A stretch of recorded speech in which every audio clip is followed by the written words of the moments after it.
Tuesday, December 12, 2017. Good morning. This 9 a.m. We're here for our final meeting of the 2017 Board of Commissioners for 2017. We have the commissioners, we have Johnson, our administrator, Karen, our clerk, and we do have an audience this morning. Everybody join me with the Pledge of Allegiance, please. Pledge allegiance to the flag of the United States of America and to the republic for which it stands, one nation under God, indivisible, with liberty and justice for all. Thank you. Our first item on the agenda this morning, Pam Larson going to give us 2017 overview. Good morning. Say the Hanford Communities overview. Good morning.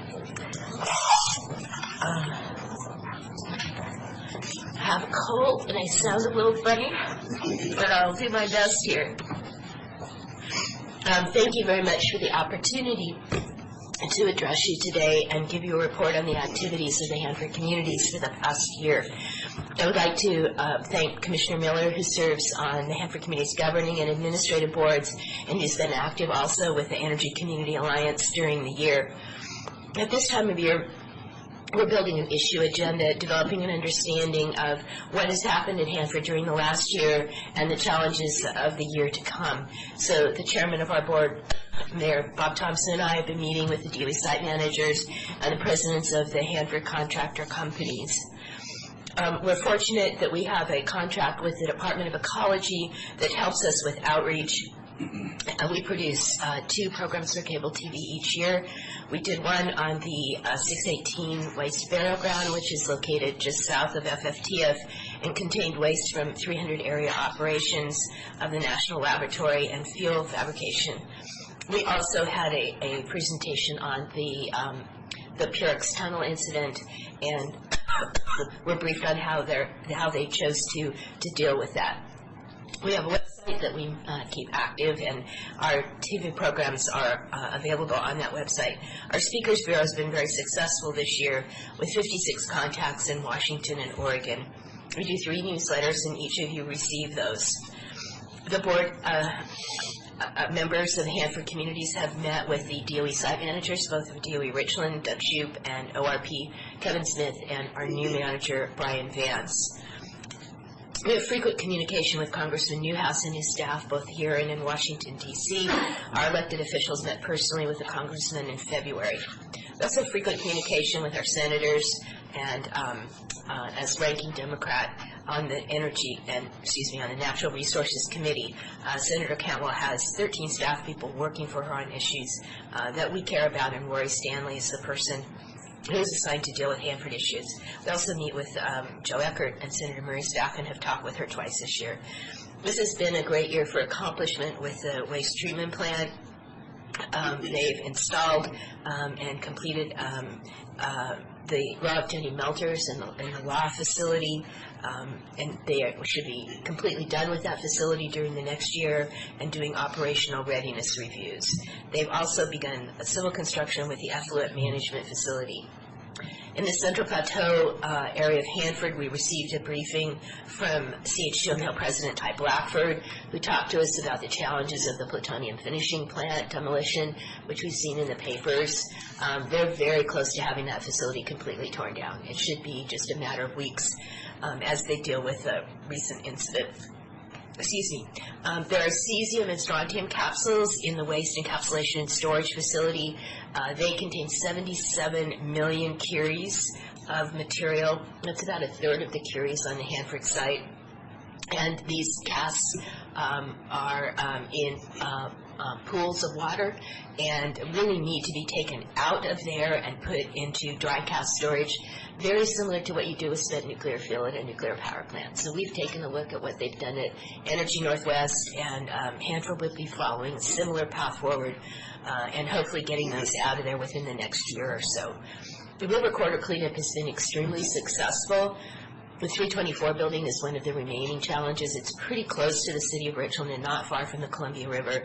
A leak occurred in a hot cell in that building in the 80s, and it leaked through the floor of the hot cell, and there's very high levels of contamination underneath.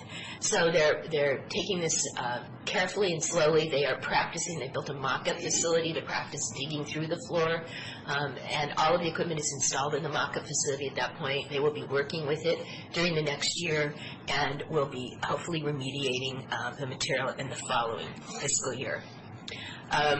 They also have cleaned up many waste sites and burial grounds along the Columbia River, and really the remaining issue will be the K West Basin that has 27 cubic meters of sludge in it.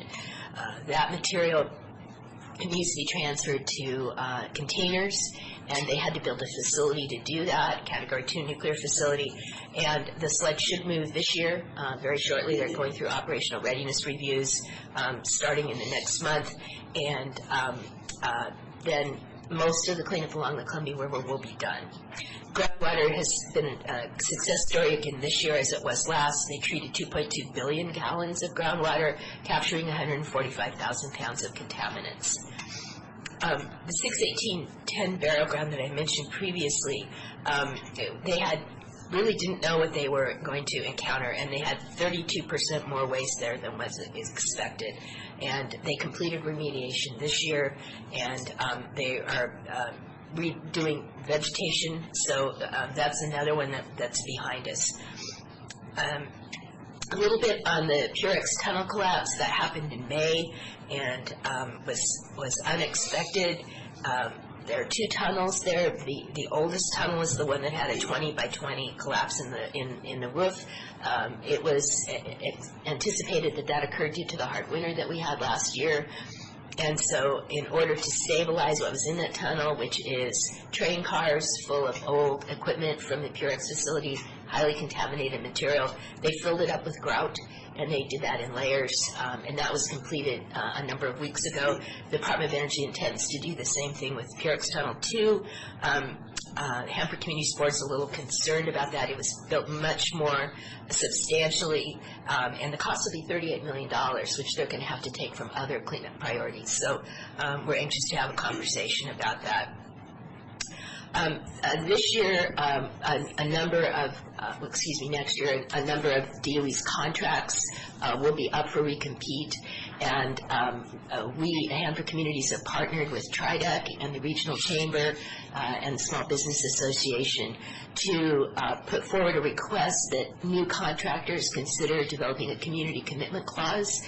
These are major players that come into our community for a number of years and then leave, unlike traditional businesses that are here for generations. So that was completed, and the first contract that went out in terms of a draft RFP was for the Mission Support Alliance. So last Friday, I accompanied the TRIDEC leadership, chamber, and small business folks to meet with the Department of Energy, express the community's concerns about contract structure, duration, and the community commitment clause, ask them to evaluate the contractor's performance under that clause, and include that in their determination of fee. We'll see if they're able to do that. Excuse me. We have been briefed on activities within Hanford Tank Farms.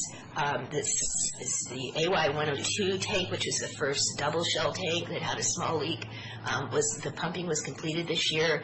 That project was done so successfully that they won an International Project of the Year award, which is really a significant recognition of hard work. They've done a very good job in dealing with vapors.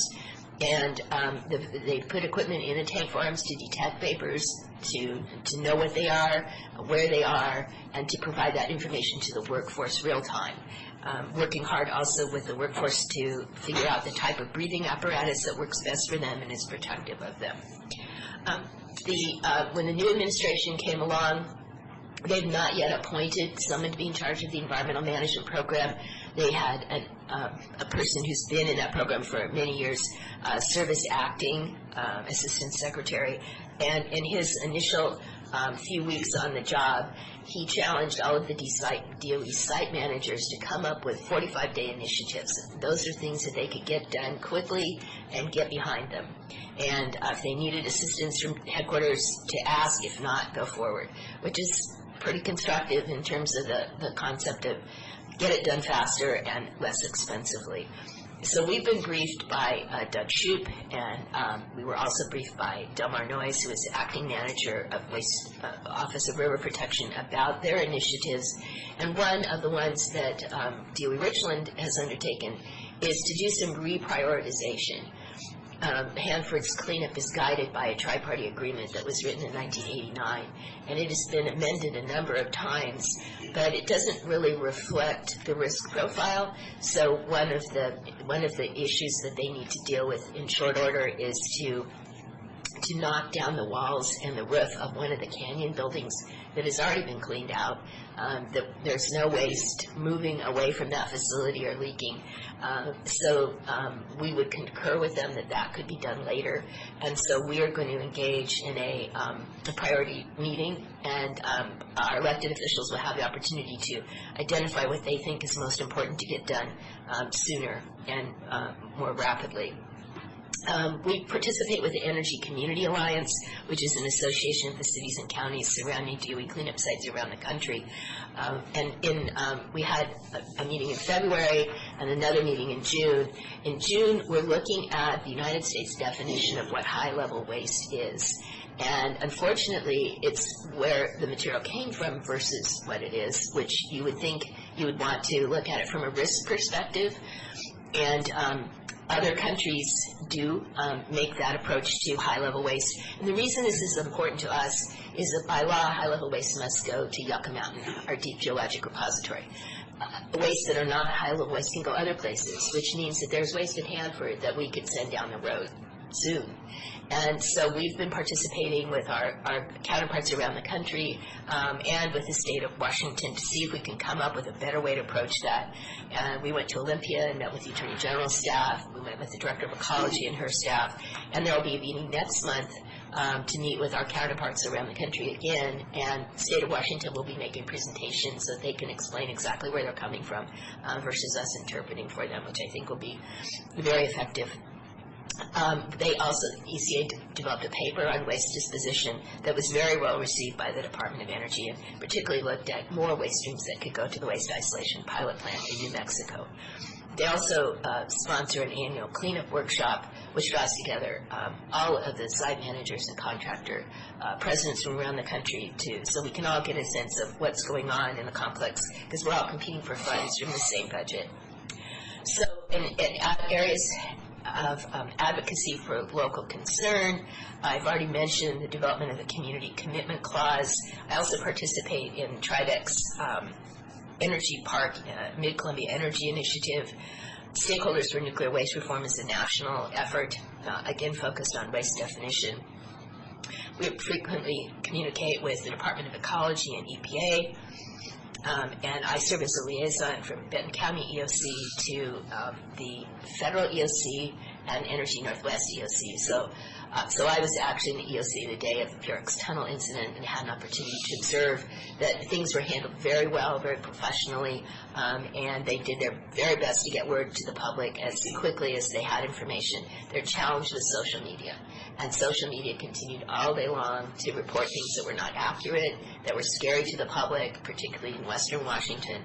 So that is something that all of us around the country need to learn how to better put forth factual information quickly so that it doesn't go down a path that alarms and misinforms the public. Had an opportunity to address some of the managers from TEPCO.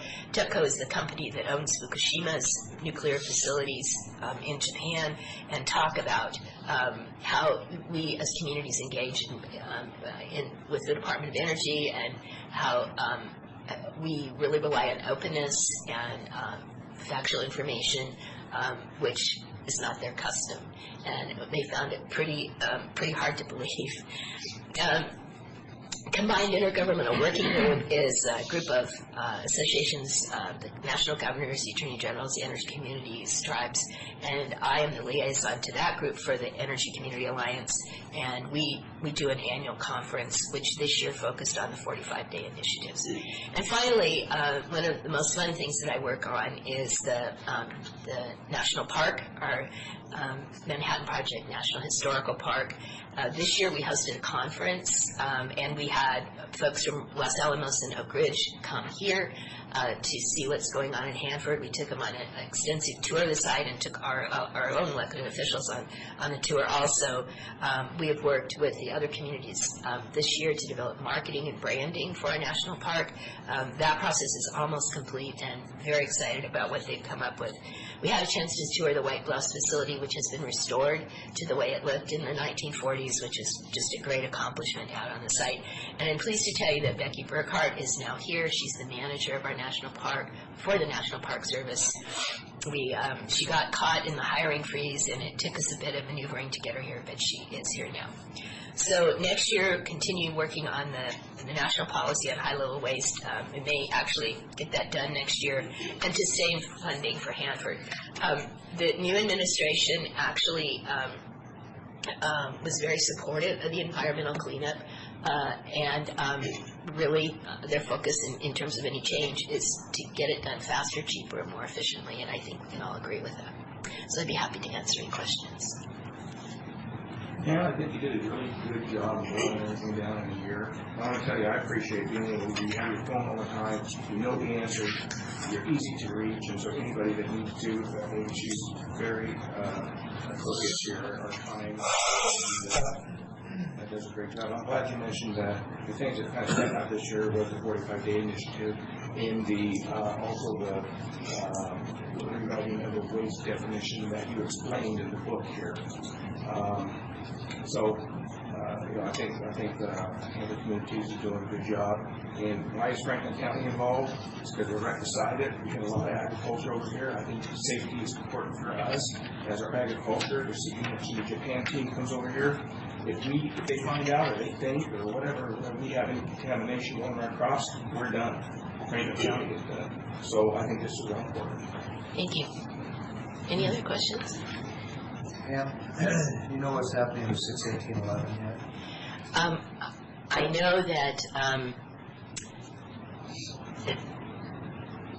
it's obviously a very sensitive subject. The Environmental Protection Agency believes that work needs to progress. I think they're the only ones that do have that position. It would be a significant problem for the Columbia Generating Station. We observe what happened with 61810 with airborne releases on a pretty regular basis.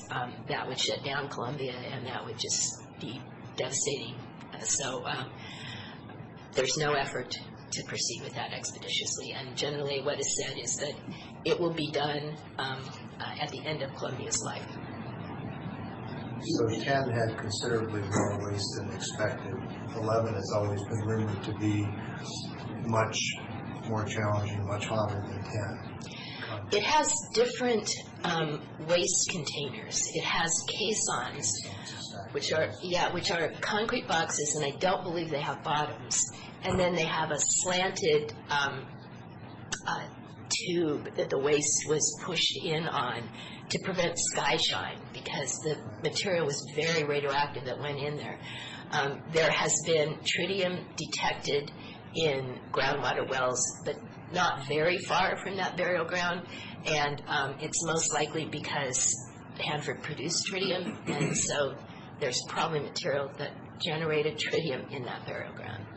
Well, as I know, you know, tritium's got a pretty short half-life. It does. It's pretty common to find it under nuclear power stations, and sometimes they're the source too. So I'm just curious because it's I'm anticipating at some point that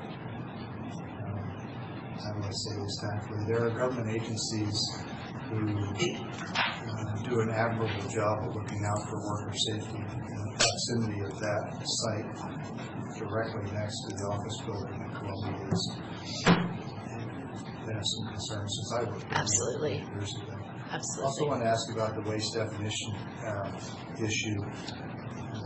In the notes, it says that there could be a possibility not to treat all of Hanford's waste.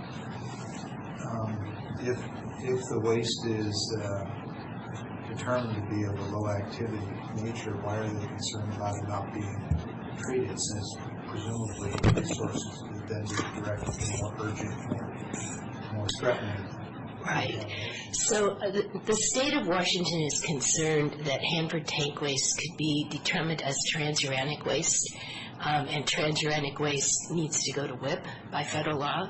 But federal law also says that WIP cannot take tank waste or anything that has been managed by tank waste. Okay. So they don't want that waste to suddenly have no place to go, to become an orphan.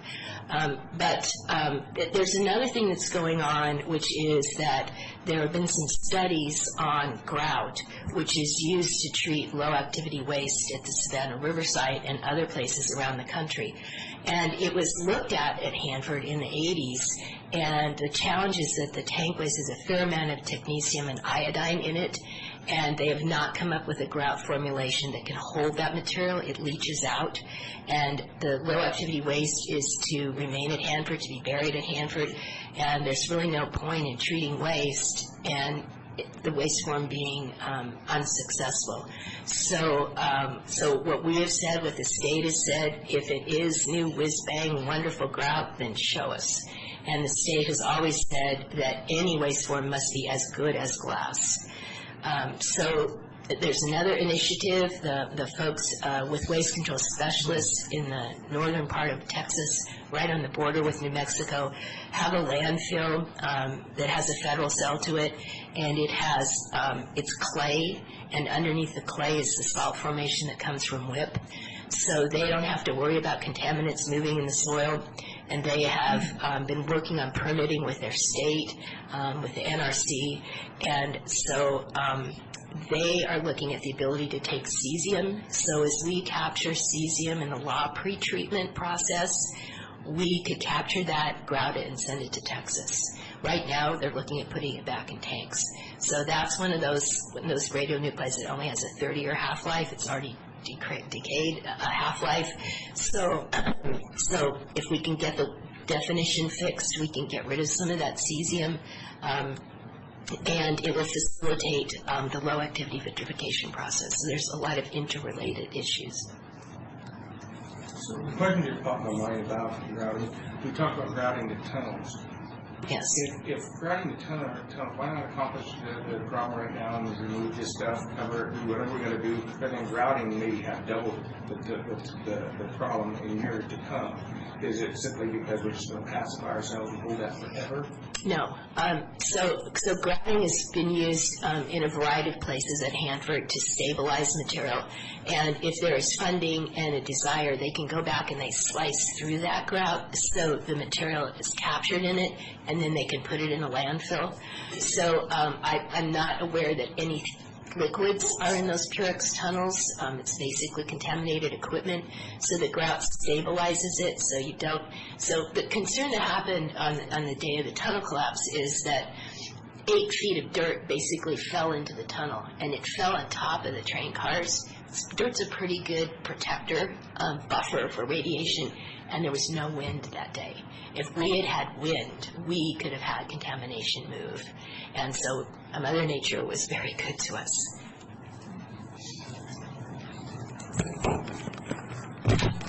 Anything else? Thank you very much, Pam. Thank you for your support. I really appreciate it, and appreciate Commissioner Miller's participation. Thank you.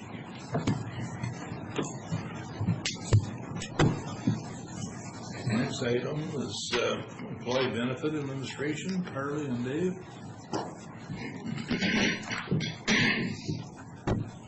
Morning. Good morning, thank you, Mr. Chairman. So as I indicated in the read-ahead, Life Map has made a change that's impacting Franklin County's access to our current benefits administration system for employee benefits. Dave Will here with me from Conover Insurance, and he's going to explain the change, the impact, and our recommended path forward for a solution for the county.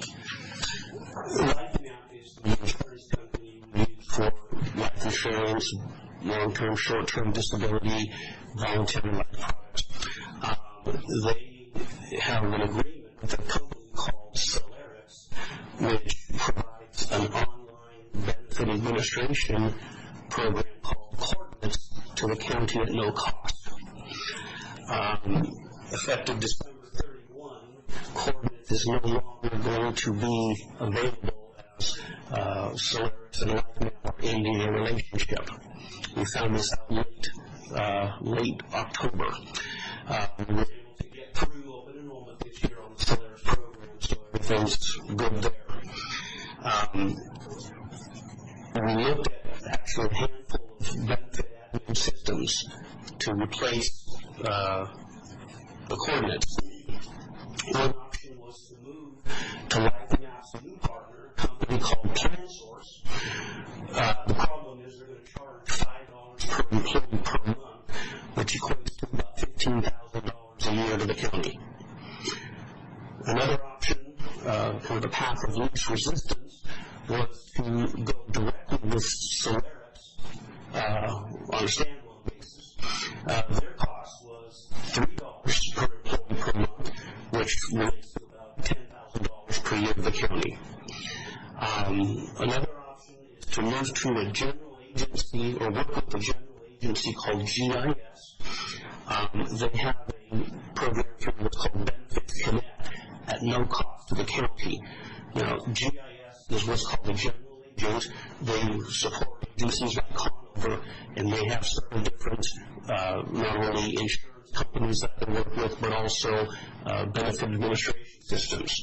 So what we were looking for was the solution that would be least disruptive and most cost-effective to not only the county, but also county employees.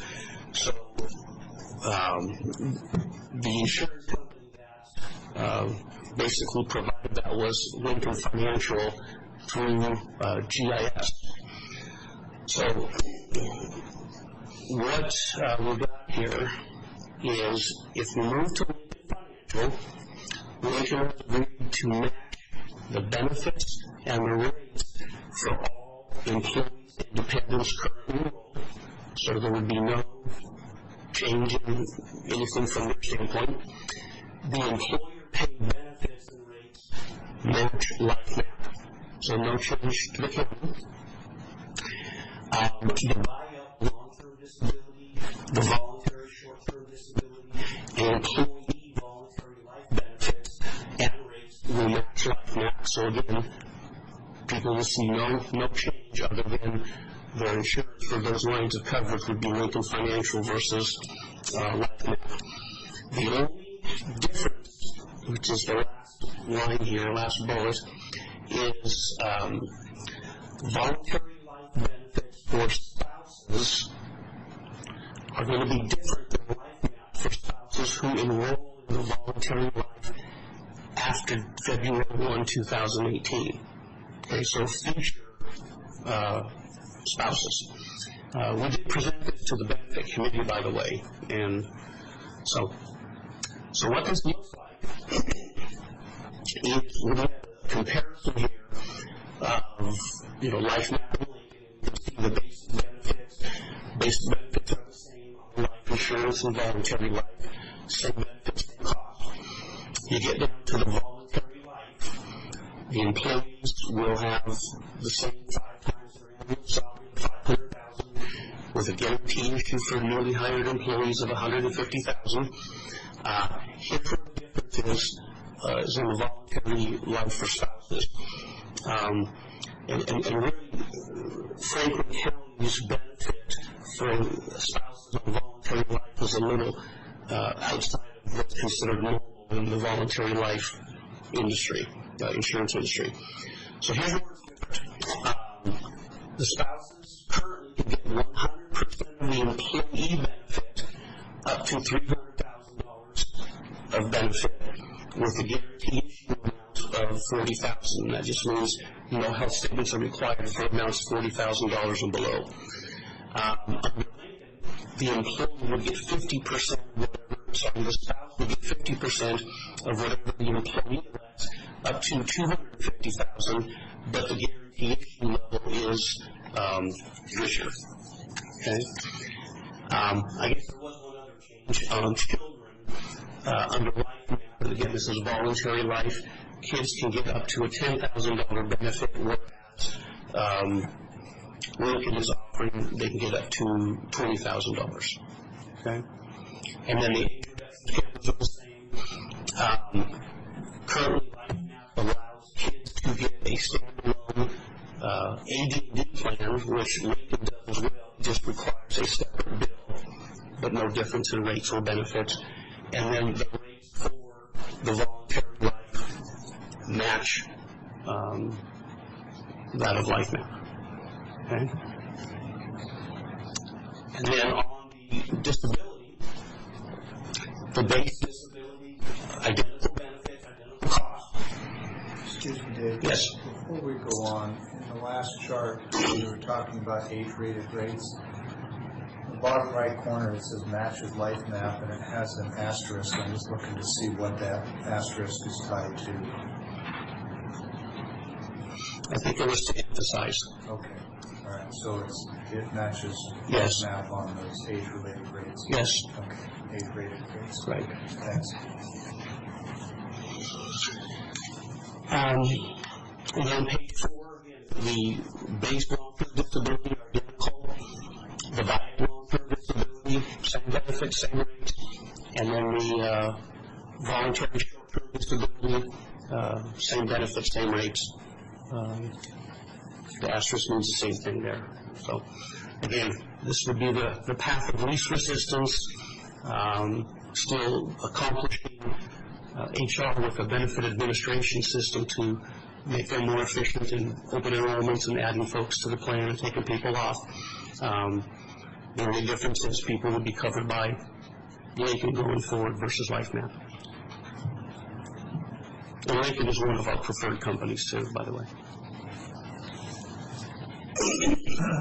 So you said this is February 2018. What's going to be our actions here? What we need from the board today is consensus to move forward with a move to Lincoln.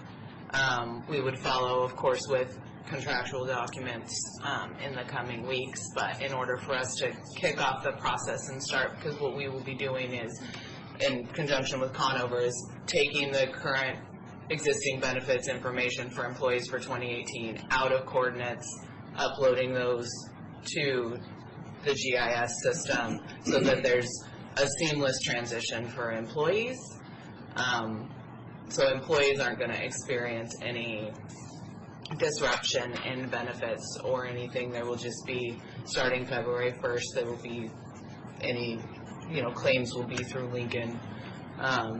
And then there will be the new benefit administration system, which we did have a product demo that was presented to the benefits committee and in conjunction with presenting them with this information. The system acts very much the same as coordinates, and all Ben admin systems at their core kind of interact with the employee the same. There are some, I think, better customizable options for the county to help support employees with that self-service benefits enrollment that's going to make that experience ultimately better for the employees. But in the short term, the employees aren't going to feel any impact. They are going to have to do some contractual work on a piece of paper to show what they're going to do. The employees will not, the board will. I will need documents signed by the board, but the employees are not going to have to take any action. So Dave, you mentioned that Lincoln is one of your preferred providers, and I assume LifeMap is too. Yes. Lincoln was available when we chose LifeMap, right? Yes. Why did we choose LifeMap over Lincoln? Because LifeMap offered this free Ben admin system. Any other reason? They both have very strong contracts. LifeMap has really treated the county very well. The rates have come down over the years since we started with LifeMap, but what set LifeMap apart was the free Ben admin system. Okay. So I appreciate the fact that you brought up the rates, because that was my next question. Is what sort of future surety on rates do we have with LifeMap what will we have with Okay. Lincoln if we go that way? With LifeMap, they give us a 1-year rate guarantee each year at renewal. Lincoln is giving us a 2-year rate guarantee. That actually is in my mind pretty important feature. And These are so similar. Why did we do LifeMap to start with and not Lincoln? From the onset? Well, remember, six years ago, even now, LifeMap was the only carrier that came to the table saying, hey, if you go with us, we'll throw in this coordinate system. Where, remember, everything used to be done by paper, by the HR team. And what these Ben admin systems do is eliminates all the paper. Employees can go onto a computer from any computer that has internet 24/7 and make their elections. And so it just really makes everything more efficient. It communicates things better to employees. And really the going rate up until recently had been that $5 per employee per month basis. We're seeing these product prices come down. Right now, $3 per employee per month is the going rate. So with GIS, what happens is we run the program, the insurance contract through them, they get a little cut. Okay, it doesn't impact rates to the county. That's going to be between Franklin, GIS and Conover. So the net impact to you is same rate and a free Ben admin system. so with rates on benefit admin systems coming down, it would seem likely that in the coming years there'll be more providers just offering that for free, I think, Unlikely. in a competitive market now. Unlikely. The reason is free is not the norm. And I don't. Nothing is ever free. We Sure, understand that sure. it's woven into the rate structure. Right. You know, this LifeMap is unloading coordinates for a reason. Sure. I'm not sure what it is. I would imagine that Lincoln Financial might have the same motivations to do that. I'm kind of curious what you foresaw as the future availability of these Ben admin systems so that we're not changing this every Yeah. year. What's nice, let me answer it this way. What's nice about GIS is, and I've had a relationship with them for several years. It has some portability to it. Yes. Companies. Well, what happens is they, as a general agent, they actually work with 5 insurance companies. And so let's say 2 years down the road, Lincoln is not the best option. We have other top companies we can look at if we have to change and still have a free benefit admin system. Assuming those companies will fund the Ben admin. Right. Because they might decide that Lincoln they don't want to. Right. Okay. And so, I understand. I was right. just looking for your sense of which way you saw was going, because you mentioned that the cost had been coming down. Yes. And they'll always extract some fee if they can, I presume, but in a competitive market, I thought perhaps we were headed for free. Right. So I wanted to ask you also about what appears to be the biggest issue here is the change in benefits for spouse. I'm not sure I understand what you said. 50% of employee eligibility, is that what it is? Okay, so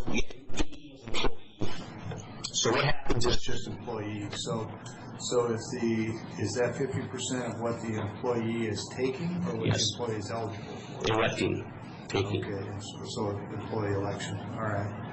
So for those who, for whatever reason, need more coverage on their spouses, on the higher end of this, they're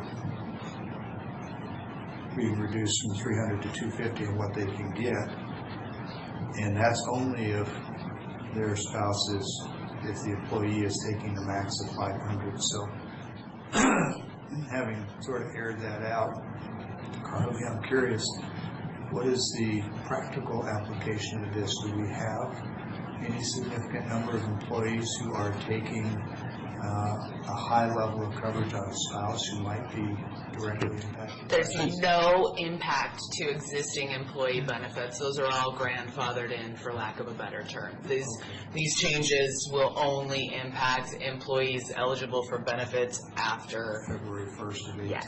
Okay, Yeah. so Existing employees will see no change. So I heard that earlier in the presentation. What I wanted to be particularly clear on is that these aren't just carried for the life of the next year or 2-year contract. These are forevermore grandfathered. It is very customary for, if we change carriers, whatever people have, they keep. But for duration of the next contract, or? Yes. Well, so what happens is 2 years down the road, if it's decided Lincoln is not the best insurance company, part of the agreement with the new carrier is whatever people have in place at that time, they keep. Okay, so let's say we go with Lincoln. Mm-hmm. Doesn't sound like an unreasonable proposal. And we have an agreement with them. These are annual agreements? Whatever duration? As long as you have the contract with Lincoln, and as long as amendments that you initiate are not made. I'm sorry, As long as changes that you, as in the county, initiate. Okay, so we execute a contract with them as long as we don't change the terms. That contract will stay in effect until canceled by one or the other? Yes. Well, canceled by you, they will not cancel. Okay. And so the benefits that employees are bringing with them from the previous one are good for as long as we keep that contract? Yes. And even going forward, so if we negotiate successfully with the next carrier, I understand that is correct. The potential there. I'm looking at the reality of this one. So that is assured to our employees for the life of that contract. If we were to execute an amendment to that contract, then it could put that in jeopardy. Yes. Okay. And so then it begs the question, what's the likelihood of any kind of an amendment? That doesn't strike me as something that we've done often or that is characteristic. Typically, the only reason an amendment would be made is if you said, we want, for example, another government entity we work with who also has a board of commissioners. They said, we would like the commissioners to get a better deal than this. So we go to the insurance company and say, for this class of participant, they want this amount of coverage. And then the insurance company has the ability to say yea or nay. Okay. And even in that scenario, presumably we would have the opportunity to say, and we also want this guaranteed continuance of grandfathering for employees, right? It wouldn't automatically. It would automatically maintain. Let me rephrase my question. Okay. If we were to do an update or an amendment, for any reason, doesn't really matter what it is there a way to do that so that we don't jeopardize that grandfathering for our employees? Follow me? So we've got employees now who have this, and we go to Lincoln. A year down the road, we say, this is great, this was a great decision, but we want to make this amendment. Is there a way in executing that amendment to assure that that grandfathering that's in place could continue? Is that a negotiable element? Sure. Okay. Probably not necessary, but it wouldn't hurt to put it in there. Well, I thought I heard you say earlier that it's guaranteed unless we had an amendment. And that gave me to believe that an amendment would automatically end the grandfather. Sorry, no. So you meant unless there's an amendment that was to that grandfather? Yes. Okay, well, I appreciate you taking all the questions, but this is pretty serious stuff, folks. Very much so. And I sometimes find that our best of intentions go sideways if we don't drill down and say, what if? So I appreciate that. Based on that and the fact that people are grandfathered, it doesn't seem unreasonable to me. Now, the other option is to pay the $3 per employee per month, which I think is about $9,000 a year to the county. Yes. And did we rule that out for any reason other than the cost? The cost and, to be frank, the coordinate system is not the best for us. We've battled with that system a little bit, and so I'm actually excited about some of the flexibility that the new system brings us. Well, that to me is another plus then, because there's qualitative and there's quantitative. There's a cost and a qualitative, so the cost is less, and you believe that qualitatively it's better, so. Correct. That's good. All right, I thank you. think with that discussion, you have, unless I hear differently, you have consensus from the board. I did have just one other quick question, which is you mentioned this went to the benefits committee, but I don't recall hearing what they had to say. They unanimously voted to move forward this direction. Yeah, there was no concerns, and they, like I said, they saw the system, and that was our concern, is that they would be able to see what the employee experience would be, and that they didn't have any concerns with that change, and they did not. All right.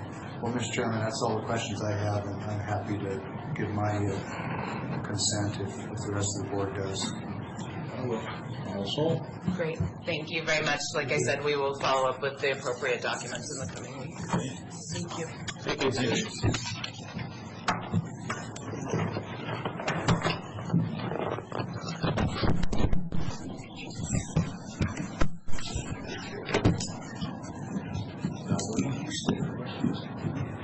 with that, we have Dave Dorset with us today, mosquito control, and Bob Hoffman back up this morning.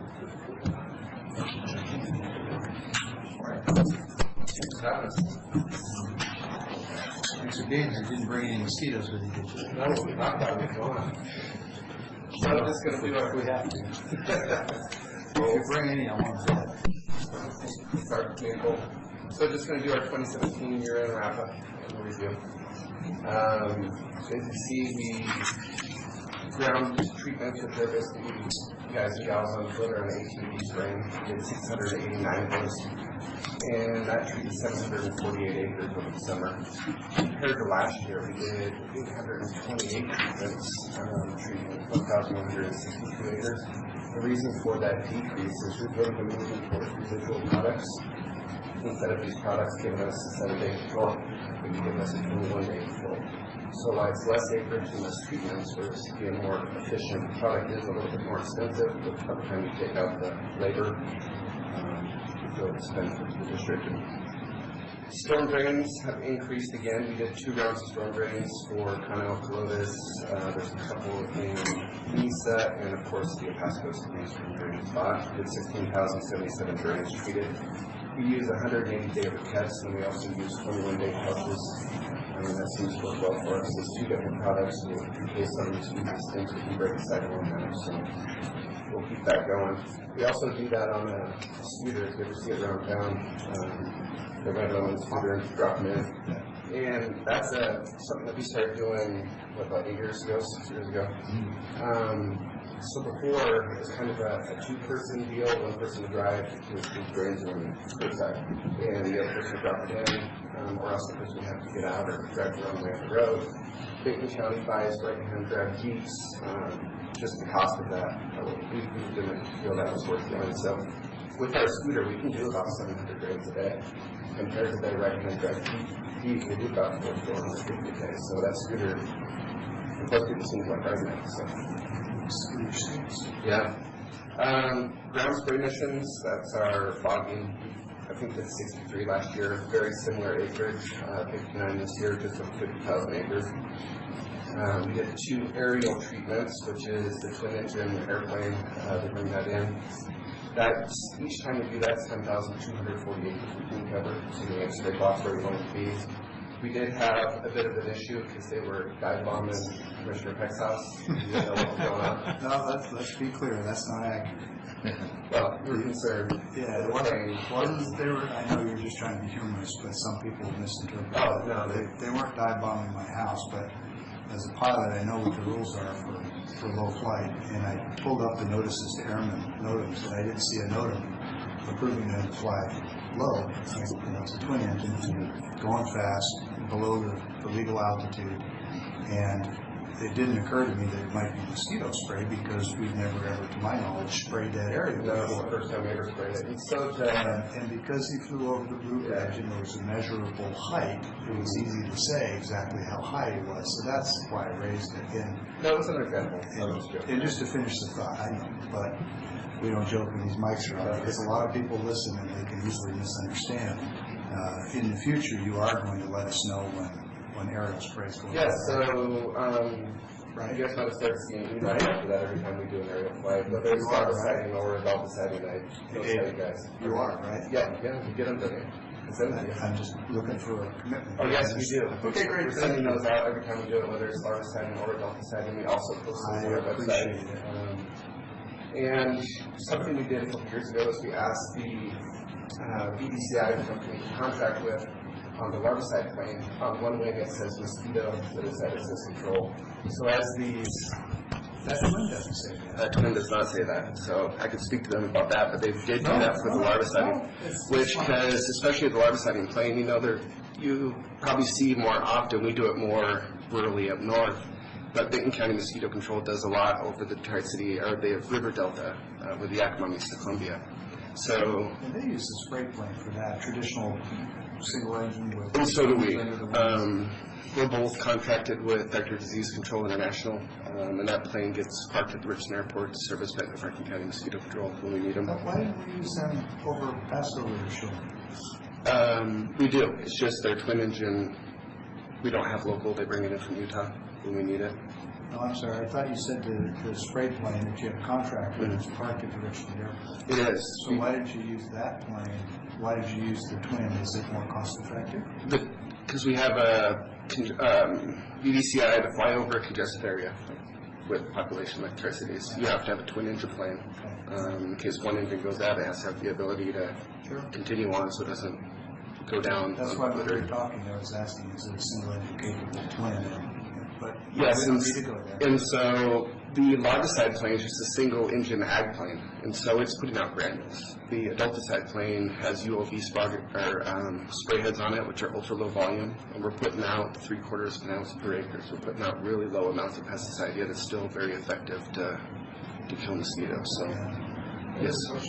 Earlier, we were talking about flying over the bridge, you were spraying the larvicide. No, the one that we did in along the bridge in Pasco, we were having a high number of adults that we couldn't seem to get a control on, so we were doing adulticiding. And you were doing the shore. We were doing basically the shoreline from 395 over to, I believe that's 397 that runs to Burbank, that big section right there. And from the river north to. North up to 82, or is that 82 that runs along? So we're basically doing that chunk from the freeway to the freeway, right, down to the river over to. So you didn't have any common people walking? No, we do it in the evening. So it's kind of, at dusk is about the best time. We all know when you go outside at dusk and start getting eaten apart. True. We're putting out such low dosage that we've had one incident where some kids were out riding their bikes a couple years ago, and we were doing an aerial spray over West Pasco, and the kids were watching the airplane as it came down. They had some burning of the eyes. But other than that, we are. Touchy situation. It is, but we are operating under a permit. We're permitted. We do have a valid permit to be doing it. We're doing it, like I said, what we feel is very responsibly. We're putting out 1/4 of an ounce per acre, which is. Quarter ounce? 3/4, excuse me, 0.75 ounces per acre. So we're putting it out at a very low dosage that we feel can still be effective. But we do always, we did 2 this year, we did 1 last year. It's not something we do just willy-nilly, it's when we need it. It's kind of a response to. Well, it's highly effective, and the alternative is not very desirable, so I don't have the issue with it. I just want to understand it. The reason for wanting a heads up when you're going to do the sprays isn't for personal knowledge, it's because I get, and I suspect the other commissioners do too, get phone calls saying what's going on, and it's nice to be able to say something other than I don't have a freaking clue. Right, understandable. No, so, My question would be that all the lawsuits out there, it gets sprayed on, things happen, that's, how do you prevent that? well, we did get reported to Washington State Department of Ag, And so they asked for our spray records, which we went ahead and gave them. They reviewed our permits, how we were following our permit, didn't do anything we weren't supposed to, and gave us a thumbs up. And so we have certain people in the county that, whether we're ground spraying for adulticide or aerial spraying, that want to be notified. We're more than happy to call them ahead of time. I just don't know how to keep people, like, we got to keep people out of the field when we spray, and certain things like that. So it seems like that's even worse in the city there. How do you get by with it? I'm glad you do it. I'm glad you can do it. Just how do you get by doing it? We have in West Nile. Yeah, and we're following the permit that we have through the state to do it. So we make sure to follow all the rules. Trapping. We did 732 trapping events. In those events, we caught just under 104,000 mosquitoes that were captured and identified. The lab goes through every single one, trying to find the Culex mosquitoes. Of those, we ran 88 ramp tests. The ramp tests are what we use to test for West Nile virus in the mosquito pools. A pool is 1 to 50 Culex mosquitoes that they run through a process and then test. I'm happy to say this year we had 0 positive mosquito pools in Franklin County. We had no positive horses for West Nile and no positive humans. It seemed like the majority of the activity this year was up in Spokane County. They had quite a bit of human cases and equine cases. Something different we did this year is Commissioner Cook probably knows, we have quite an issue with Lamb Weston, trying to get that under control. They have these ponds that they run all their wastewater through, that they use cattails to get the starch out. So it has all these cattails piled on top of each other. There's 10 of these 1 to 2 acre ponds. We have issues getting product down to the water to get them with larvicides, which is definitely the most effective way. So we got some mosquito magnets, which are basically a mosquito trap that run off of a barbecue propane tank and has like a vacuum. And they're out there 24 hours a day running. We switch the tanks every 2 weeks and collect the mosquitoes weekly. And so doing that, we put 8 of those around the Lamb Weston ponds in Connell and caught 161,000 mosquitoes. We put 2 in Basin City, capturing 32,000. So they seem to be extremely effective. So who counts these mosquitoes? We have our vector ecologist and then 2 seasonal employees. So they put them under the microscope. Actually, this year we went from microscopes to viewers. So they're kind of a big round, almost like a magnifying glass, and they can get under them. And so they take like a segment, count them, and multiply by the greater area? No. The mosquito magnets, they'll do that and then they'll weigh them. They'll count out 100, weigh that 100, and multiply with the weight of the trap is. Fish and Wildlife will count ducks and geese that way. They'll see a flock, they'll count like a quarter of it, and then they'll multiply them. They're good enough. But for our just regular trapping events, the 732 of those we did, the 104,000 mosquitoes were individually identified and counted. So there's a lot of time put into it, because we're interested in knowing what species, the different species have different flight ranges, different habitat they breed in, different potential for disease. So it's all good, valuable stuff for us to have. If you recall, last year I was talking to you about the permit that we have been promised for years to come. Still don't have that permit to treat on core property. They're telling us now, hopefully spring of 2018, they're going to separate Benton and Franklin County out from Columbia and Umatilla mosquito control. Columbia and Umatilla are having some mapping issues, and Benton and Franklin, our maps and everything have been submitted for years, so hopefully this spring they'll just get Benton and Franklin County permitted and they can deal with Umatilla and Columbia mosquito separately. So we're going to hold up hope that we have that. Again, that permit you were talking about, the NPDS that we are permitted to spray under, we're good through 2019 on that. We're still operating under it. The Washington State Department, the Washington State Auditor's Office started receiving complaints about the way mosquito control districts were assessing property. There's 19 districts in the state, and it seemed like there was 19 different ways mosquito districts were charging their constituents to get mosquito control.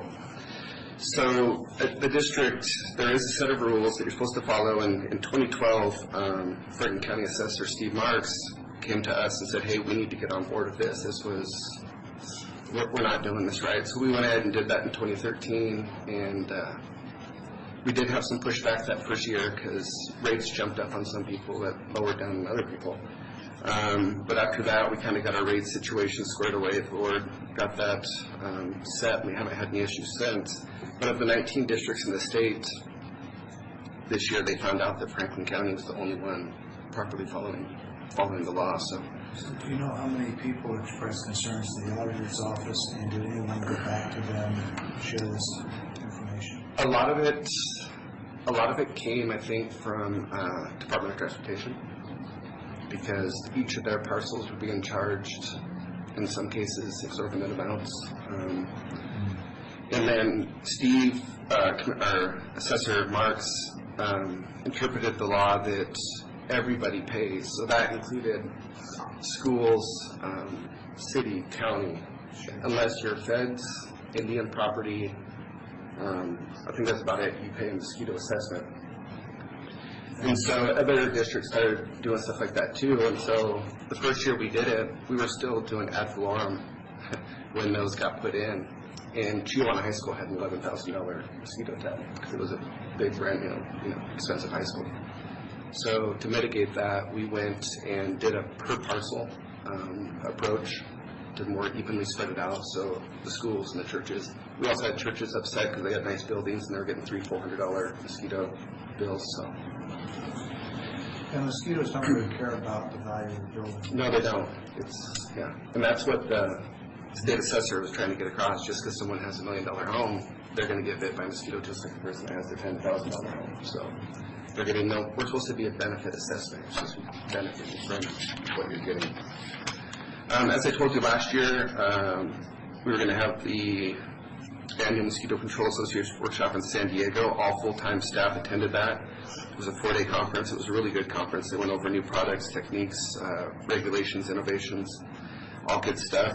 We're planning on attending the 2018. It will be in Kansas City, Missouri. I was able to attend the Northwest meeting, which was held in Whitefish, Montana this fall. It was just a good opportunity to talk to other district managers around the state and the Northwest to kind of see how things were going, see where we stood compared to them, what they were doing, what we were doing. So I'm real happy with where we're at in comparison to what other districts are doing. We're doing it for a lot less money and doing it, I think, more effectively. We went into partnership. I told you last year that we're looking to do it with Benton County Mosquito Control District to create a mosquito collection database for all of our information we have to save. We named it Mosquito MD. It's an all-in-one system that'll do everything from tracking our larvicide sites, our treatments, our product residual, our surveillance, inventory, employee tracking. It's going to do everything, and there's more than this that we'll be doing. So we're coming. The data in that system is segregated, so that we need to see ours separated out. Yeah, it'll be tailored just to the districts. We're doing it together, but we'll have the Franklin County version. They'll have the Benton County. They'll have their maps. We'll have our maps. They're not joined together. They'll be on the same server, but they're not. They're separate programs for each district. Okay, so when it says in partnership with the Benton County District, the partnership is a shared server? Yes, through the developer's going to run that for us, and basically what we're sharing is development cost with them, and then the rights to own it. And that sounds great. And so if this cuts it in half, but yes, we will not be sharing any of our info with them, and they won't be sharing theirs with us. And I don't even mind you sharing info, I just want to be sure that we can isolate our data, which I assume we can. Yeah, and we will be isolated off. And so we're hoping, we did a presentation at the Northwest meeting on it, and there's some excitement on it, and we're hoping to sell licenses to it, maybe to make some of our money back. So we're going to hopefully have a meeting in January and bring interested districts in.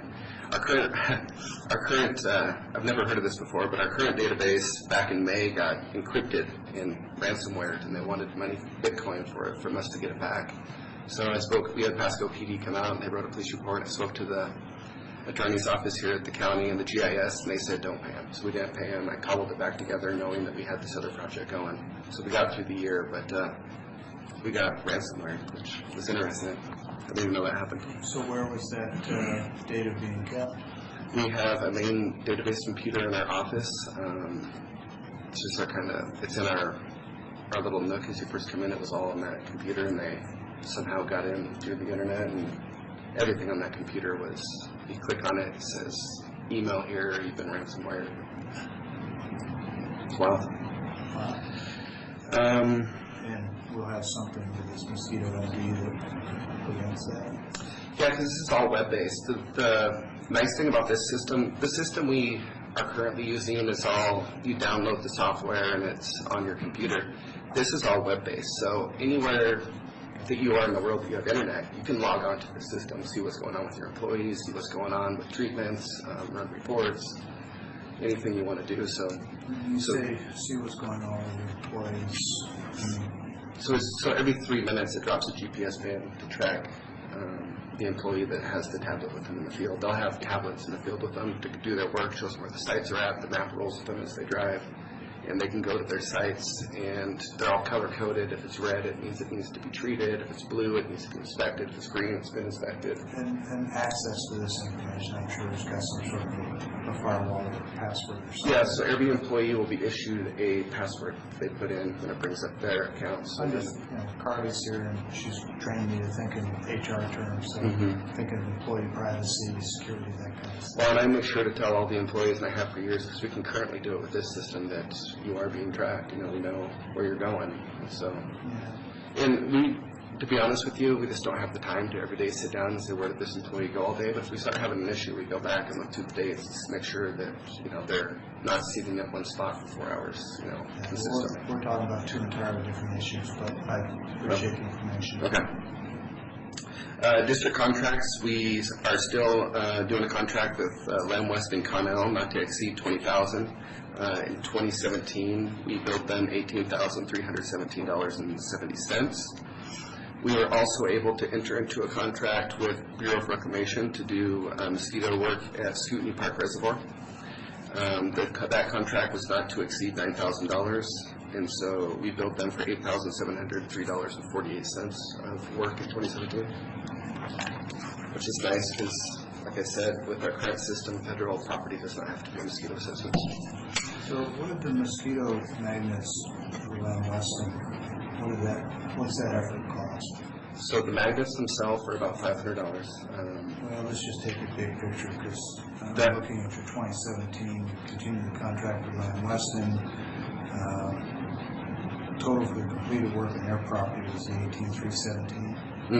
Okay, so that was the largest that they assessed covered it. Yes, that would be for the larvicide we did out there, the adulticide we did out there, and the surveillance. And I would put the mosquito magnets under that surveillance. Right, and so where I'm going is, for everybody else that has a parcel, we have a standard assessment. This looks like a unique, specialized, extra effort and equipment required sort of thing. So is the 18,317.70 include that assessment, or is that just to cover that special effort? And the assessment is separate. They still pay their per parcel assessment, and this is extra. So just a little. And that's good for us to know. If somebody raises a question, we can say they pay the assessment like everybody else, and they've hired us for this special work. Right. So just a little background on that really quick. I know I'm running really long. That's right. It's because I'm asking questions.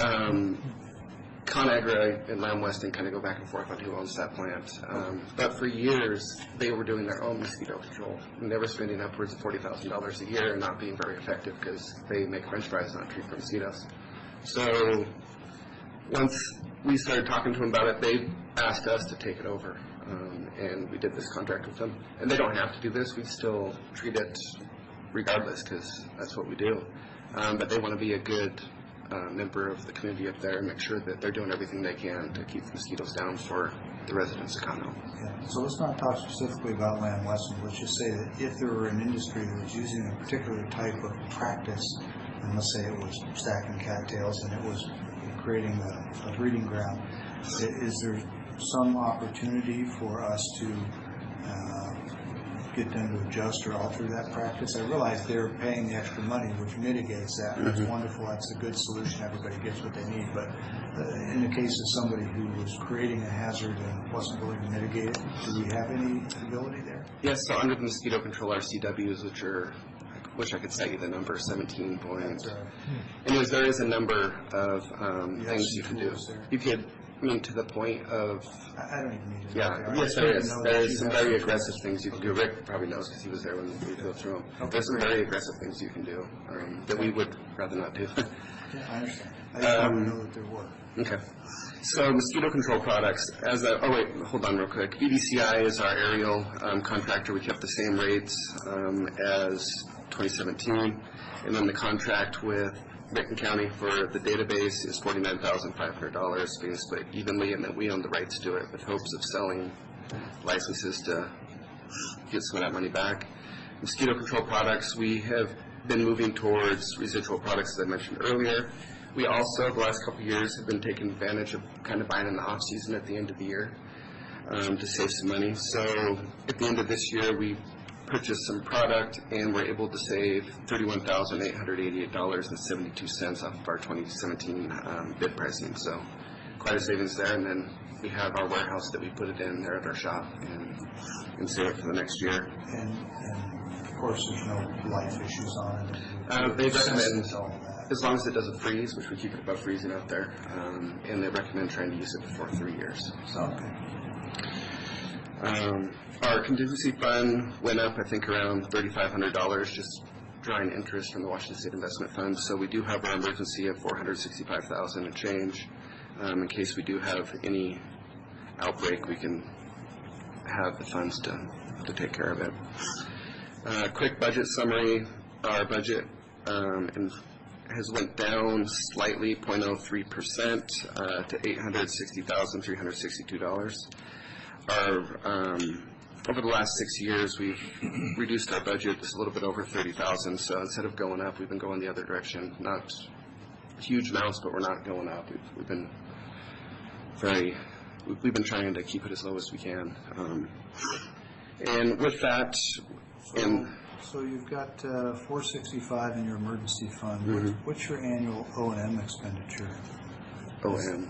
Your operations and maintenance, is that all of The it? 860, 362. That's the whole thing? Mm-hmm. So you got half a year's worth in your emergency Yes, fund? sir. You think that's the right number? The board did. We saved and saved for a number of years. Then we hit that $450,000 mark and said, okay, we're comfortable with that. And then we stopped doing that. And now it's just gaining interest in that account. I don't foresee anything that could happen that $460,000 couldn't take care of. And then if something did happen at that point, then we could be more aggressive to build it back up. That's about a 52% reserve. Most governments run anywhere from 7 to maybe 15 on the high end. I'm just curious, but also understand that when you're doing things on an emergency basis, sometimes it's a lot more expensive than your routine practice. But it's something you might, if you have time, sort of map out some what-if scenarios. You know, what does an emergency look like for us, and how would we respond? And that might give you a little more insight as to what sort of resources you might have stockpiled as opposed to just money and so forth. Okay. What style kind of figure into that? Yeah, so this was mainly for if we had a disease outbreak or some sort of budget shortfall where money just wasn't available for our assessment, and okay, now we can at least get through the year on this. We started this back when Rick was on or Commissioner Miller was on the board. So it took us a lot of years to get to this point. It's a good practice. I'm just saying you might take it now to the next logical step, which is to do some what-if planning to just validate that you've got the right amount and that you sort of thought ahead if we have maybe 3 different likely scenarios, how would we respond? It would at least be another step ahead. It's great planning. Our parcel rate once again went down. The next, after the budget, I have parcels for every year we've done it. It's probably 3 pages back per parcel assessments, and you'll see that we went down from $29.50 to $29 for irrigated parcels and $14.50 to $14 for irrigated parcels. So you'll see over this 6 years that we've been doing this new method, every year we've been able to reduce the per parcel amount. And a lot of that's just due to all the growth in Franklin County. As these bigger fields get broken up into 100 homes, well then that spreads the amount out that each taxpayer has to, each parcel. So you started going down in 16. Yes. So Let me see. the last 2 years. So, Because I'm looking at the rate. yes, the first year, we just did an across the board $31 per parcel.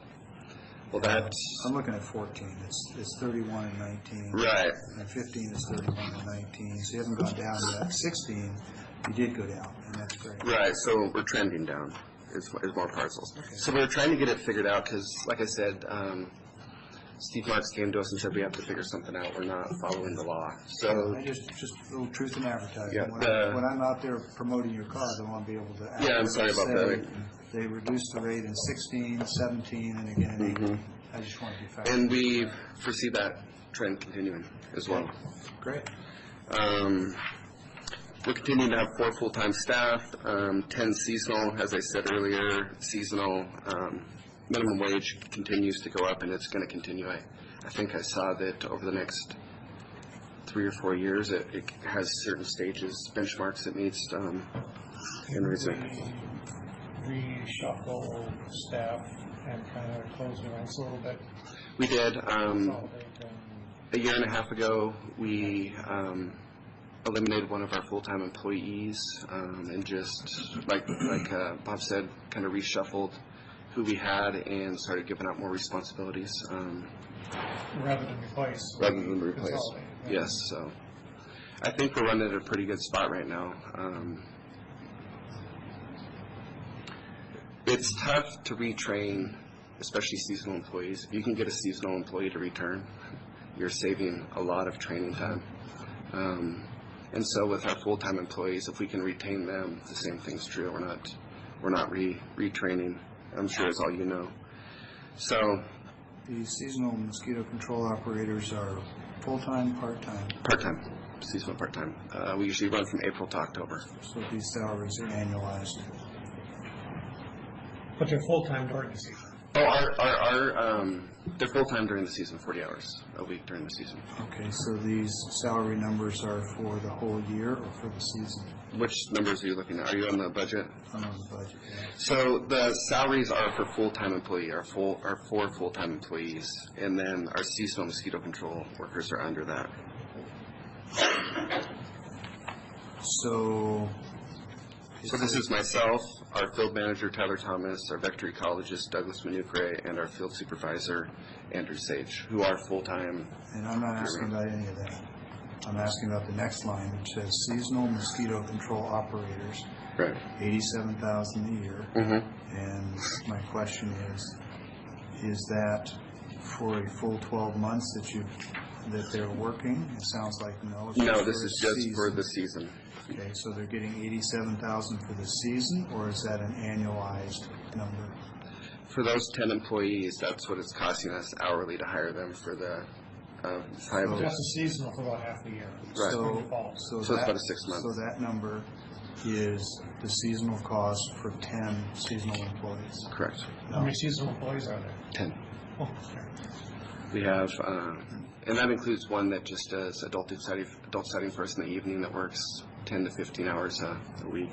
Okay, and how long is that season?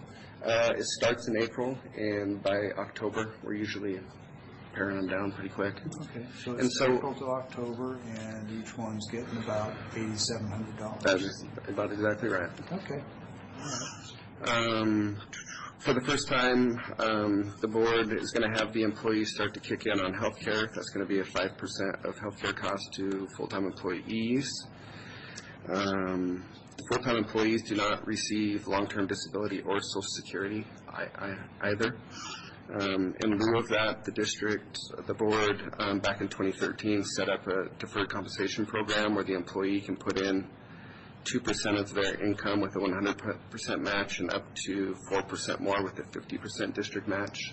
So the district would match up to 4% if the employee put in 6% of their salary, just kind of in lieu. So, just help me out. These employees are working for a taxing district under the county's auspices, and they're not eligible for Social Security? No, because we're part of the state retirement system, and they told us we were not supposed to be doing Social Security. This came as a change. They gave us a refund check. Yeah, so they told us we were not supposed to be paying into Social Security since we are part of the Department of Retirement Services. So that scares me a little bit because we are too. Okay, they came to my office, and did a presentation, and since we are part of the Department of Retirement Systems, we were not to be. You can be, or your employees can vote, and the vote decides it. And so our full-time employees voted at that time, and it was decided to go out of Social Security. And so we brought that to the board, and the board said, okay, well, in that case, we'll do this DCP. It'll still save the district quite a bit of money because we're only going to match up to 4% if you're willing to still put in your 6%. So it may be something worth looking into. Because like Bob said, they even refunded us a check back to the district. I'm by no means am I saying that you're wrong. I'm saying I don't know, and it really doesn't sound right to me. But no, I didn't know about it either. Yeah, and they started sending me letters saying, "Okay, you're part of this." Well, I do think it's something we really ought to get figured out before we approve a 2018 budget. Oh, the Social Security? Yeah. We've been running this way since 2013. And I have all the documentation, which I'm willing to share with you. I have a whole binder of it, of all the correspondence. And that'd be great. Yeah. Harley, is that something you could take just a gander at for us, since this really is your expertise, and I probably wouldn't know what I was reading? Yeah, after the New Year's, I could definitely run it by you, or talk to you about what we have and go through it. Just to make sure that we're... Yeah, on the up and up, we definitely want to be. Although seasonal employees do get Social Security and long-term disability due to the fact that they do not have retirement. So they do get that. We'll be putting out 2 new 2018 Ford F-150s for bid and trading into used vehicles. And maybe the most exciting thing that's going to happen in 2018 is we're going to have our facility paid off. After 12 years, our bond comes to a close. So how much does the bond pay? Its principal, I think, is always $30,000, and interest, varies. Last year it was $1,800 in interest. This year's $1,200 in interest. So a little over $30,000 a year. Mm-hmm. So you're going to escrow that for a couple of years and then drop your rates? Well, that's really going to be up to the board to decide. I mean, I follow whatever they tell me to do. That's discussion we had. Now that we are getting this, are we just going to drop our budget $30,000 since we don't have a building payment anymore, which may be an option? Well, it'd be an interesting conversation. I would submit to that you do want to drop your assessment, mm-hmm. but you probably want to keep a percentage that goes into a building amortization, because buildings depreciate, they wear out, right? Mm-hmm. So you want to figure out what you think the life is on that building, set aside a certain amount for annual repairs and maintenance, mm-hmm. which you're probably already doing, which I do, yeah. and then set aside a little bit more for replacement 20 years down the road, whatever that is. Probably put that in an isolated fund so it doesn't get sucked up into some other use. Right, which we could also set up a separate fund through the Washington. This is on the heels of the discussion to be looking at our reserve fund. It's getting too high. Okay, got it. So, well, there's another option, which is dedicate your reserve fund to building replacement, and then if you don't have an emergency, then, but if you do and you use that money for your building, obviously you've got a problem. So, well, yeah, and we're, like I said, we're always looking for ways to reduce our budget, reduce the assessment of the taxpayer. So that's our hope.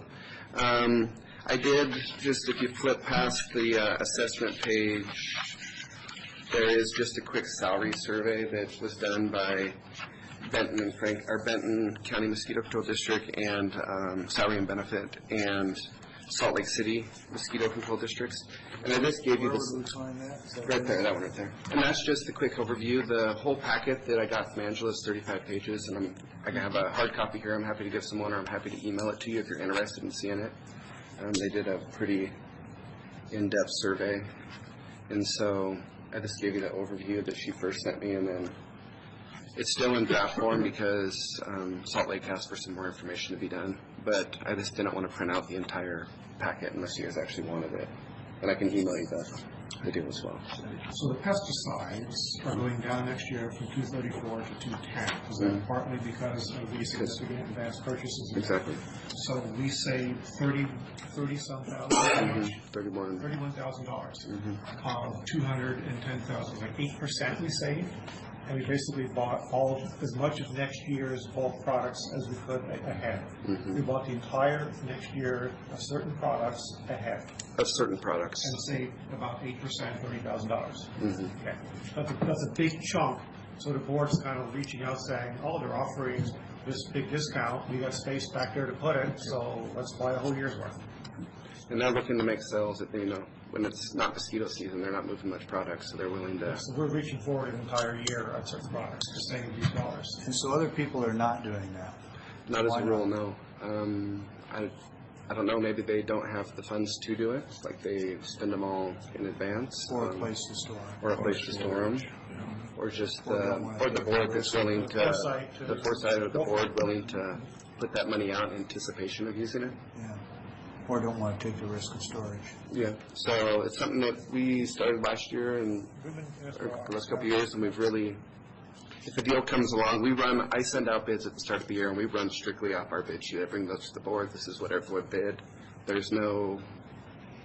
You said you're retiring two pickups? What years are they? A 2011 and I believe a 2014. And a few years ago, or not a few years ago, quite a few years ago, I got on an idea that I don't want four-wheel drive trucks running around the county that cost too much in gas. I want two-wheel drive trucks. The guys should be walking anyways out into these properties.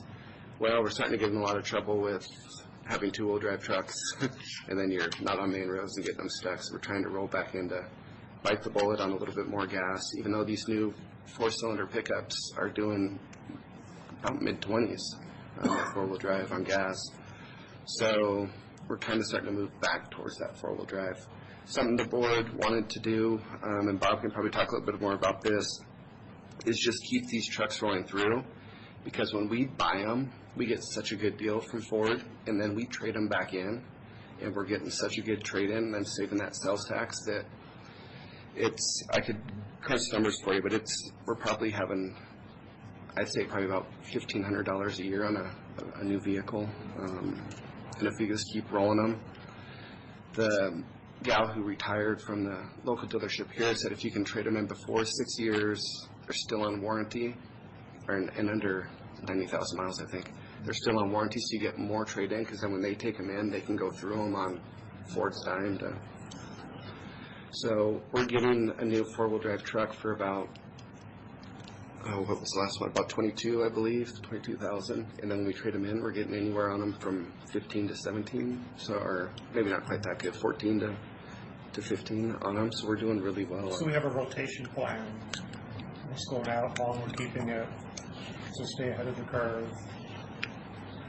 That seems to be paying off.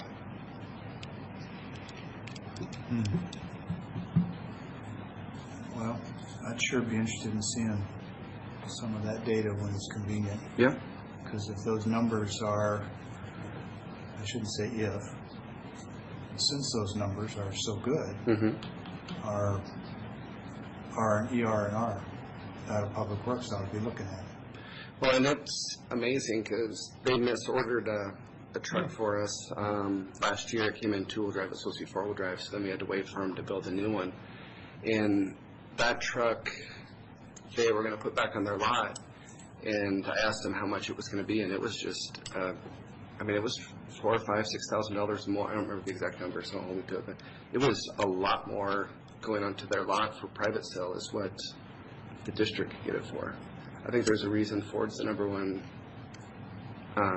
car seller, because they're doing a lot of government sales because they're giving out good deals on them to the government. And these new four-cylinder trucks seem to be really good on gas and reliable, and aluminum bodies. We've been very pleased with them. So, let's see.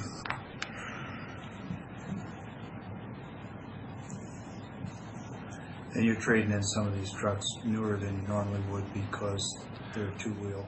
Yes, and we're trying to get on, like Bob was saying, we're trying to get on a rotation. We have about 12 vehicles, and we're trying to stay, about a 4-year spot on them, 5 years, or if the mileage starts. Some of the trucks, we drive all the way up almost to Othello, to the Mountain Vista area, so the miles on those get a lot higher, a lot faster. So the next year we'll try to rotate them down and keep them more in the Pasco area. But sometimes we have to have a certain mileage the best you can. Yeah, we do. And we maintenance and service all of our own vehicles in-house, too. Trying to save a few bucks doing that. So where are oil changes done? And we do them in our shop, yeah. So this is a hands-on operation when and where possible.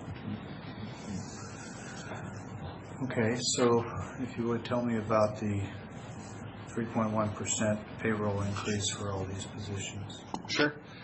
So when the board asked me to go over and make a recommendation, what I did was, this was back in September, I went to Social Security and saw what the cost of living increase was projected to be. At the time, that was 2.1%. I think that's been... Social Security? Through Social Security. They do the cost of living. I didn't realize that Social Security had those numbers. We usually use something called West Coast Cities Index. Oh, well, I didn't know that was available. I'll write that down.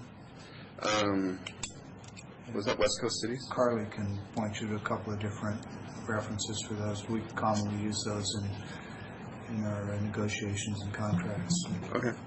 So, yeah, so what I was going to was through the Social Security Administration.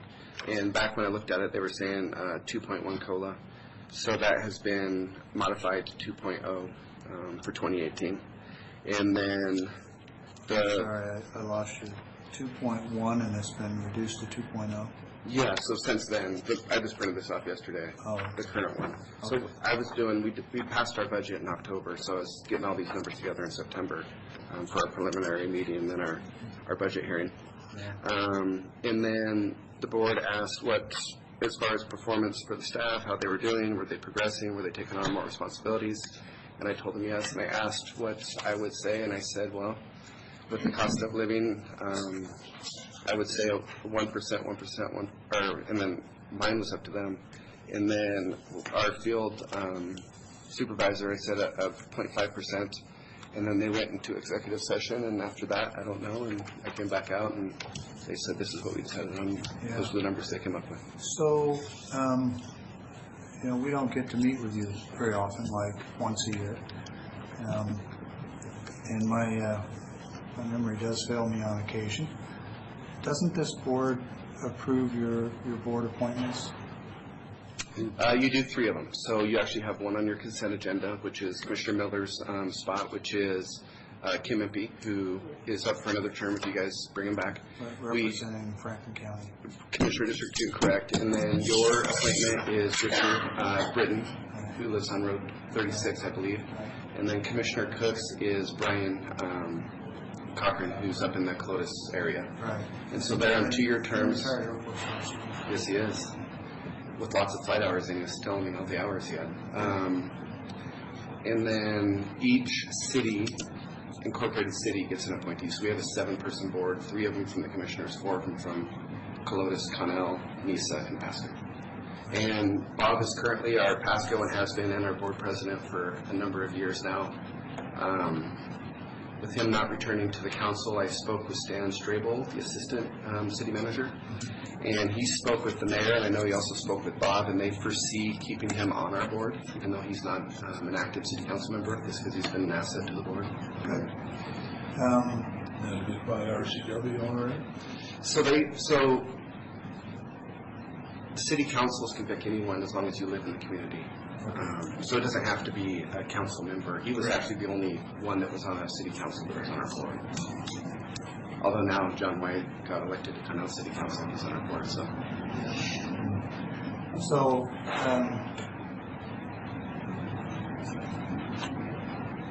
what I'm driving at, I thought I understood, and I could sure be wrong about this, that the state law said that if you have a taxing district and it's got independently elected members, then authority for bylaws, policies, practices, procedures, budgets, assessments, all rested with that board.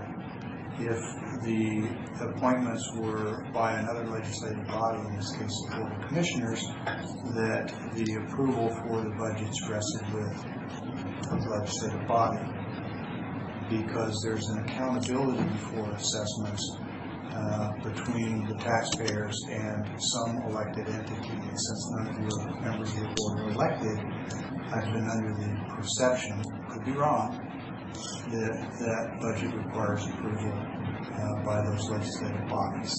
And so did we approve this budget back in?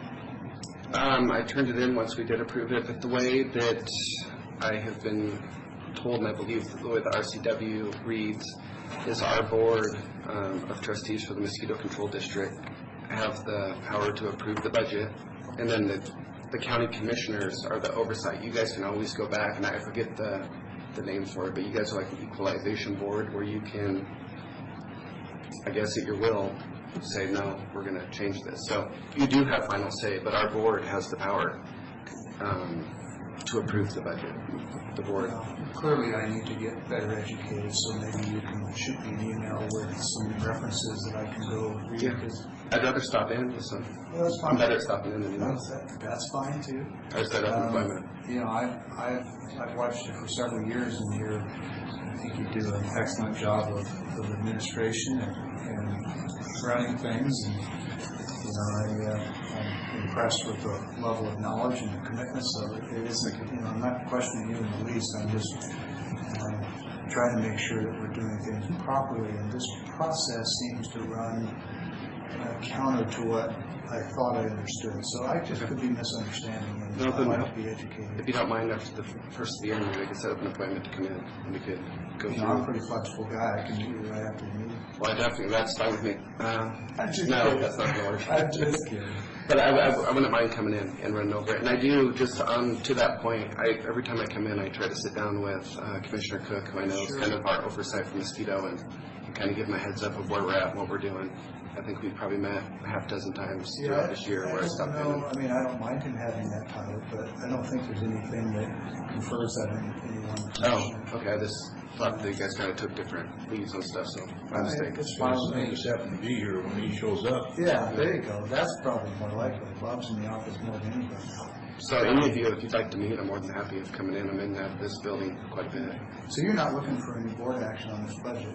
No, I just wanted to come and present kind of how our year went and answer any questions you guys may have or concerns, or if anyone's raising heck in the public to you, and let me know. Thorough, thank you. Yeah, I think you did a good job. I think you guys are making conservatives be considered this organization here, be flexible from 1 year to another year. We have to have a reserve. So I think you did a good job at this point. I do remember you guys when I was on the board as well as elected commissioner. We made the approval when it came to the board. Concerning me, I think you're right, you can't recommend some changes or something. Yeah, you guys have the power of, and I wish I could remember the term, but you guys. We were studying over. Yeah. And there's a whole list of RCWs for mosquito control. It's kind of. Is this about the third year we've come here to report? Yeah, and so before we My went. friends are watching the Seahawks. I like reading RCWs. Well, I got a stack of them for you. Good. But yeah, you guys are like the Board of Equalization, where you can go back in and say no. But Well, and then also, David and the board appreciate, like you say, after you went from valuation to per parcel, there was quite an uproar about the east side of the county with the mosquitoes, and done a very good job, I think, of straightening that out. I haven't heard a thing for the last couple of years. Good, and we tried to do a little bit of outreach too, kind of that Columbus area. We've done a couple tire drives up there, trying to collect old tires. We took an old tire pile out that was right there alongside the city. We were able to do that in conjunction with the Department of Ecology. So we're trying to do a little bit extra stuff for them, since they don't get as much service as the west side of 395, the irrigated lands. And when was Mr. Britton's term? The end of the 2018, the end of this year. End of 2018? Yes, December 31, 2018. Is he talking about paying off? I'm sure he would volunteer to, but this may be time for a change. Well, and that would be somebody from kind of the district, or Commissioner Peck's area. So, Yeah, I know folks that will, I think, happily serve if and when he's ready for a change. and then, like I said, all other board members, you guys are on the consent agenda for KMMP. Hopefully we have Bob squared away with the city, and then other than that, I think everyone up is due at the end of next year, December 31, 2018. So we'll go through the process with them at that point. I'm squared away with Plan A. We'll plan A. We'll see what the city comes up with. Yeah, if that should happen to go astray, and the city says, no, I decided to handle it differently, I'd like you to give me a phone call and let me know that as soon as it happens. I will. So they told me that they get seated in January, and they start going over the committees, and they usually don't finalize. January 8 will appoint the mayor. Okay, yes. The mayor will then subsequently finalize appointments. Okay, and then those may not be put into, they told me to keep, to have Bob keep coming as the representative, since they're not going to have anyone newly appointed at that point. And they told me hopefully by early February they'd have all the appointments squared away.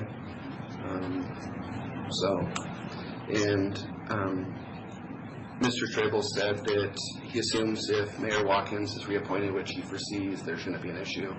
Spoke with him. And Mayor Watkins verbally affirms this as well.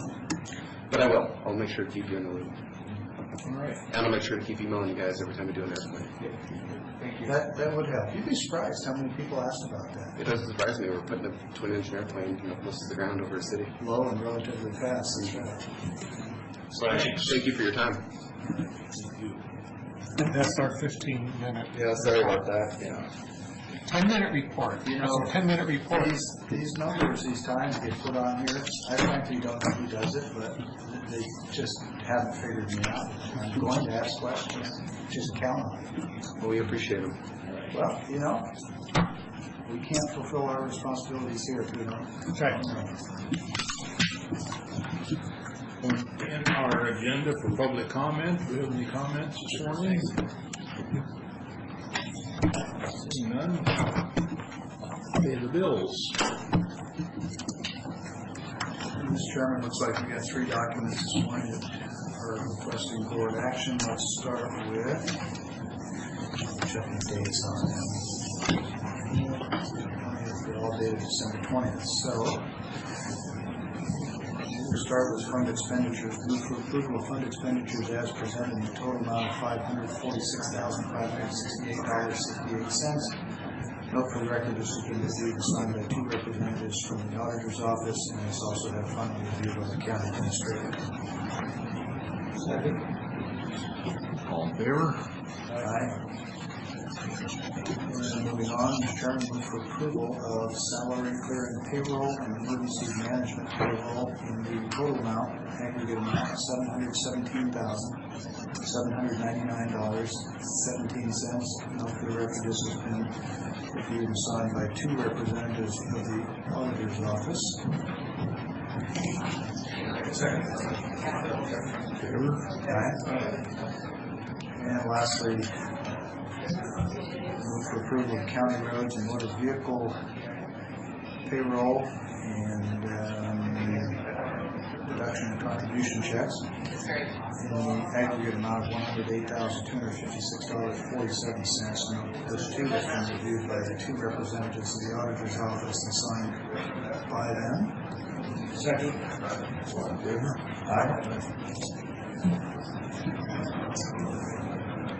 That, we'll move on to our consent agenda. We have 15 items on the consent agenda this morning.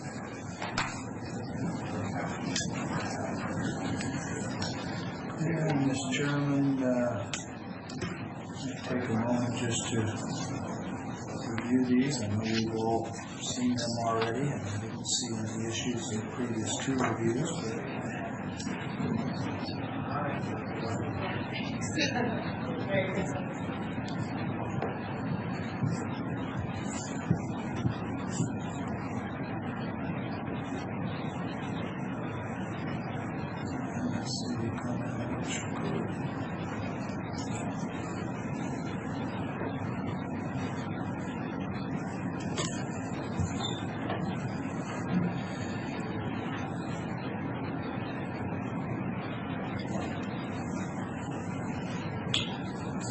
Chairman, move for approval of the consent agenda as presented, with just a couple of quick comments. And I will second that motion. So, just wanted to give a couple of thank yous on some of these, number 7 in particular, the collective bargaining agreement. The closer I get to these things over the years, the more I realize how much time and effort those take, and the necessity not to let the aggravation of the circumstances get ahead of one's emotions. And so I appreciate Carly's efforts in that regard and getting us to a conclusion everybody seems to be satisfied with. And 10 and 11, those subdivisions, we had pretty good discussion on those, and how much work it takes for Public Works to pull those together. And everything else on here requires work as well, and I don't mean to overlook anybody, but those 3 in particular, it's sometimes easy to overlook just how much work goes into this. By the time it gets to us, it's just one line on the consent agenda, but there's a lot of work behind it, a lot of good work. So that's all I have. Just as you said, number 6 is the same way that a lot of work behind it, such a for Franklin County, we discussed that enough. And most of these usually we discussed well. I have a question out there. So we have motion second, correct? Correct. And hearing nothing else, all in favor? Aye.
So you can go build some houses, don't you?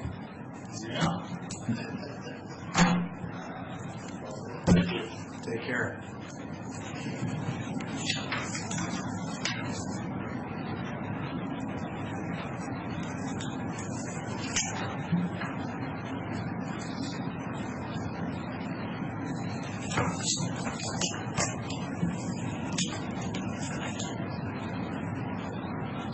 Keith, what do you have for us today?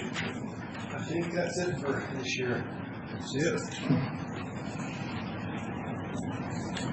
For the year.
Sign this one here.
This song.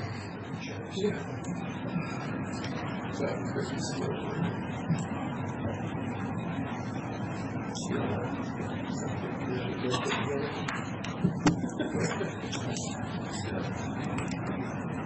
So was that and what?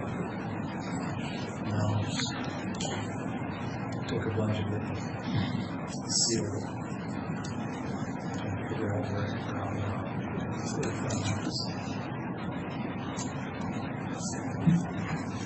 Well, with that, anything else for the good of the board today? Besides Merry Christmas, I doubt we'll see you later the rest of the week. I have a board meeting that morning in the library.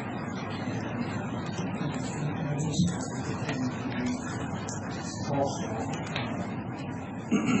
I just want to mention, I think, brought up earlier about the negotiations and all this year. I think maybe something we should look at again would be with the unions. And basically what I found out from talking to people in Lincoln County is very supportive of it, and the waiver, they got no word from the state. And the actually use fair law practices going on right now is not dealing with the open bargaining part. It's dealing with when Lincoln County put this through, the union did not come and negotiate, so they couldn't unfair labor it would occur. And then the next day the unions did, so that's kind of distracting. So maybe that's something to work on here. Of course, I think we have to line it up with that county too, so on the by-county parts of this section of the unions working. So that's just something I think we should probably work on next year.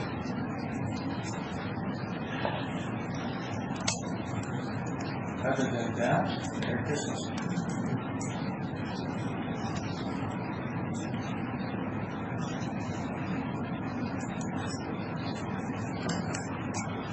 All right, also everybody, Merry Christmas, and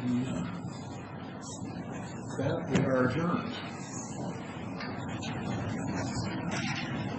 Final adjournment of the year.